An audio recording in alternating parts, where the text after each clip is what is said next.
પ્રાચીન શાસ્ત્ર છે, જેનું પૌરાણિક નામ હતું શિલ્પશાસ્ત્ર અને અત્યારે નામ ચાલે છે વાસ્તુશાસ્ત્ર. આ વર્ષોથી અનાદિકાળથી છે. ભારતની જેટલી ઐતિહાસિક ઇમારતો છે એ તમામ વાસ્તુશાસ્ત્રને આધારે કરવામાં આવેલી છે. જૂના રાજા રજવાડાના મહેલો એ પણ વાસ્તુશાસ્ત્ર પ્રમાણે જ કરવામાં આવ્યા છે.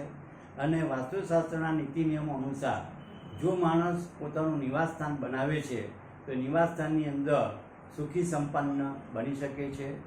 એની સાથે સાથે તમારું વ્યાપાર કેન્દ્ર પણ વાસ્તુશાસ્ત્રમય, વાસ્તુશાસ્ત્ર આધારિત હોવું જોઈએ. અને વાસ્તુશાસ્ત્ર એ સર્વ ગુણ સંપન્ન હોય તો જ તમને આનું સારું પરિણામ પ્રાપ્ત થઈ શકે.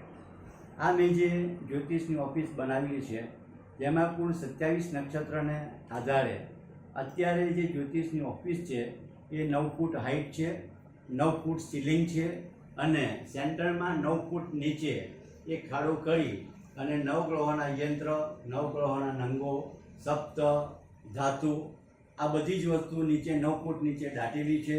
એના પર ફોલ્ડિંગ કર્યું છે અને મૂળ નીચેના યંત્રથી માંડી ઉપરની સીલિંગ એ 27 ફૂટની ગણવામાં આવેલી છે. 4 દિશા અને 4 ખૂણા એના બેઝ ઉપર આ વાસ્તુની ઓફિસ પણ એ અષ્ટકોણ બનાવવામાં આવેલી છે.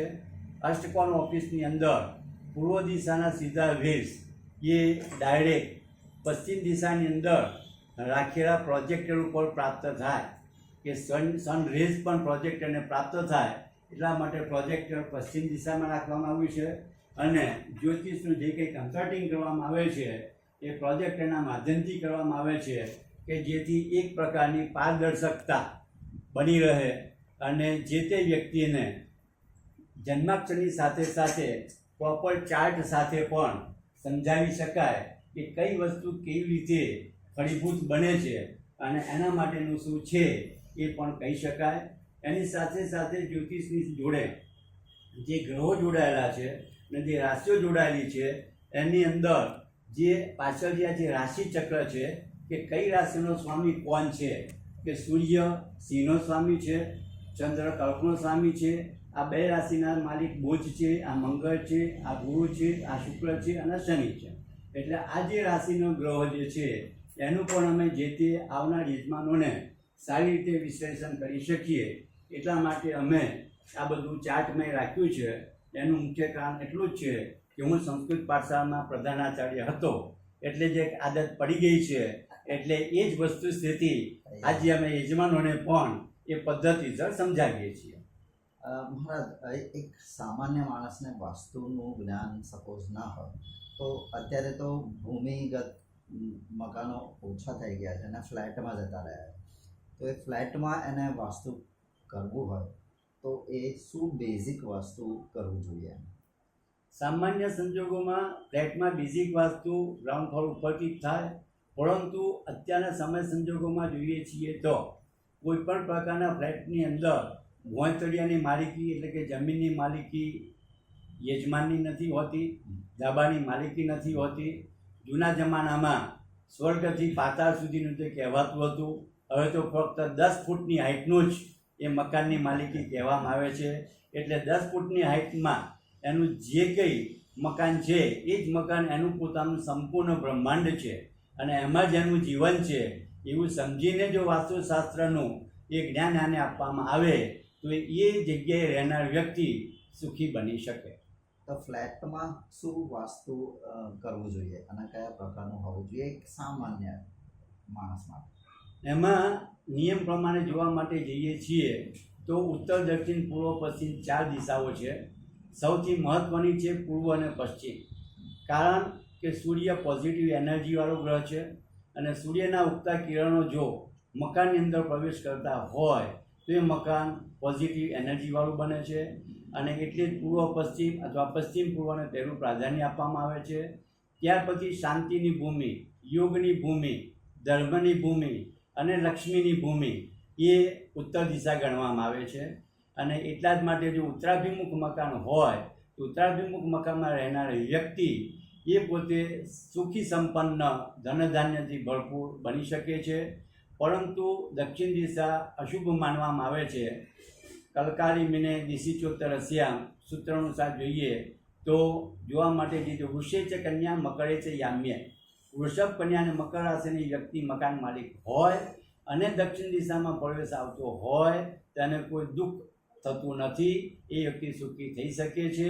એ સિવાયની વ્યક્તિના માટે દક્ષિણ દિશાનો પ્રવેશ યોગ્ય મનાતો નથી. આ એક સામાન્ય ધ્યાન મકાન ખરીદનારે રાખવું જોઈએ. વાસ્તુ એવું મનાય છે, એવું મારું જ્ઞાન પ્રમાણે, મને ખબર નથી વધારે, પરંતુ વાસ્તુ દરેક વ્યક્તિ માટે અલગ અલગ હોય છે કે પછી એની જે રાશિ હોય એ પ્રમાણે હોય છે કે પછી વાસ્તુ એક જનરલ કોન્સેપ્ટ ઉપર કામ કરે છે? વાસ્તુને વ્યક્તિ જોડે કોઈ સંબંધ નથી. વાસ્તુને સંબંધ છે વાતાવરણ, જમીન, ભવન, મકાન, એની સાથેનો સંબંધ છે. વાસ્તુ પૃથ્વી, જળ, તેજ, વાયુ અને આકાશ, આ 5 તત્વોને આધારે બનેલું છે અને એને આધારે જ એની રેમેડીઝ પણ કરવામાં આવે છે. વાસ્તુશાસ્ત્ર પ્રમાણે જોઈએ તો વર્ષો પહેલાં ઇજિપ્ત મુખ્ય ગણાતું હતું પિરામિડ, અને ઇજિપ્તની અંદર જે પિરામિડો છે વર્ષો જૂના, આજની તારીખની અંદર પણ એના સંશોધનો પછી પણ ઓરિજિનલ પદ્ધતિની અંદર પણ વાસ્તુના પિરામિડોની અંદર એ રહેલા છે.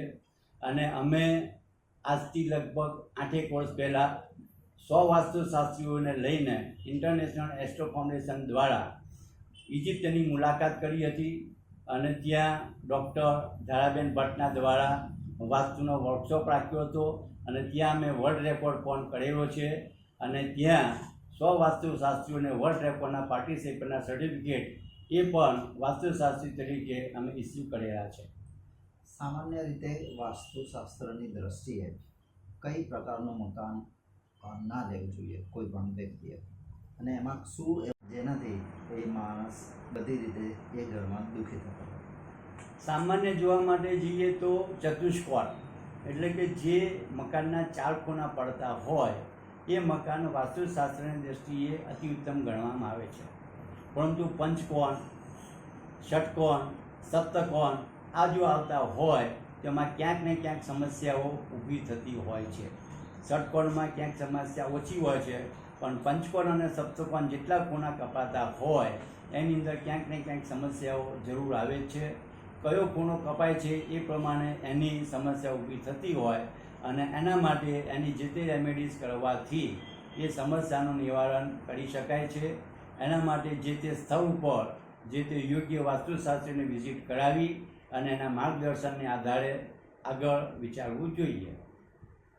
સામાન્ય જનતાને વાસ્તુશાસ્ત્ર વિશે શું માહિતી આપશો? 2 મિનિટ, બે લાઈનમાં. સામાન્ય જનતા માટે વાસ્તુશાસ્ત્રને આધારે જોઈએ તો મેક્સિમમ પોઝિટિવ ડિરેક્શન એટલે પૂર્વ દિશા. જો આપણે કોઈ પણ સત્કર્મ પૂર્વ દિશા તરફ મુખ રાખીને બેસીને કે કરીએ છીએ તો આપણને એમાંથી સંપૂર્ણ સફળતાની પ્રાપ્તિ રહે છે. અને સેકન્ડ ડિરેક્શન આવે છે નોર્થ, જે સક્સેસફુલ ડિરેક્શન કહેવાય છે. એટલે કોઈ પણ વ્યક્તિએ સક્સેસ થવા માટે either in east or in north એ ફેસિંગની અંદર જો બેસીને કાર્ય કરે છે તો એનું કાર્ય વિના વિઘ્ને સરળતાથી સારી રીતે સંપન્ન થઈ શકે છે.